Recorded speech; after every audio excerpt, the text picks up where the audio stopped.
ವೇದಿಕೆ ಮೇಲೆ ಉಪಸ್ಥಿತರಿರುವ ಎಲ್ಲ ಗಣ್ಯರಿಗೂ ಪೋಷಕರಿಗೂ ಮತ್ತು ಮಕ್ಕಳಿಗೂ ನನ್ನ ನಮಸ್ಕಾರಗಳನ್ನ ಹೇಳ್ತಾ ಈ ಕಾರ್ಯಕ್ರಮದ ಪರವಾಗಿ ನಾವು ಅನ್ಕೊಂಡಿದ್ದ ಮಟ್ಟಿಗೆ ನಾವು ಇನ್ನೂ ಈ ಊರನ್ನಾಗ್ಲಿ ಶಾಲೆನಾಗ್ಲಿ ತುಂಬಾ ಅಭಿವೃದ್ಧಿ ಪಡಿಸ್ಬೇಕಂತ ಕನ್ಸ್ಕೊಂಡಿದೀವಿ. ತುಂಬಾ ಅಂದ್ರೆ ಇನ್ನೂ ತುಂಬಾ ನಾವೆಲ್ಲ ಬೇರೆ ಕಡೆ ಎಲ್ಲ ವರ್ಕ್ ಮಾಡಿ ಬಂದಿದೀವಲ್ಲ, ಅಲ್ಲೆಲ್ಲ ನೋಡಿರೋ ಮಟ್ಟಿಗೆ ನಾವು ಇಲ್ಲಿ ಇನ್ನೂ ರೀಚ್ ಆಗಕ್ ಆಗಿಲ್ಲ.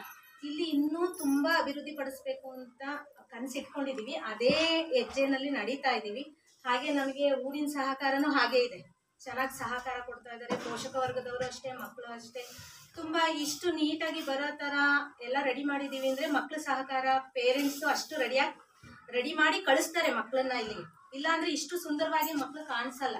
ಎಲ್ಲರೂ ನಮ್ಮ ಮಾತಿಗೆ ಬೆಲೆ ಕೊಟ್ಟು ಪೋಷಕರೆಲ್ಲ ಮಕ್ಕಳನ್ನ ಇಷ್ಟು ಚೆನ್ನಾಗಿ ಕಳಿಸ್ತಾರೆ. ಅದೇ ತರ ಈಗ ವಾತಾವರಣನೂ ಅಷ್ಟೇ, ನಾವು ಸ್ಕೂಲ್ ವಾತಾವರಣವನ್ನೆಲ್ಲ ಈ ಕಾಂಪೌಂಡ್ ಒಂದು ರೆಡಿ ಆದ್ರೆ ಗಿಡಗಳನ್ನೆಲ್ಲ ಬೆಳೆಸಿ ಚೆನ್ನಾಗಿ ಮಾಡ್ಕೋಬೇಕು ನಮ್ಮ ಸುತ್ತಮುತ್ತ ಪರಿಸರನ ಅಂತ ಅನ್ಕೊಂಡಿದೀವಿ.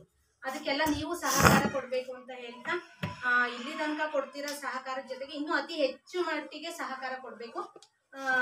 ಅದ್ರ ತರ ಮುಂದಿನ ಅಭಿವೃದ್ಧಿಗೋಸ್ಕರ ನಾವು ಆ ಥರ ಚರ್ಚೆನ ಮಾಡಿ ಏನ ನಿಯಮಗಳನ್ನ ನಾವು ಹಾಕೋತೀವೋ ಅದಕ್ಕೆ ನಿಮ್ಮೆಲ್ಲರದ್ದು ಸಹಕಾರ ಇರಲಿ ಅಂತ ಕೇಳ್ಕೊತಾ ನಾನು ಒಂದೆರಡು ಮಾತನ್ನು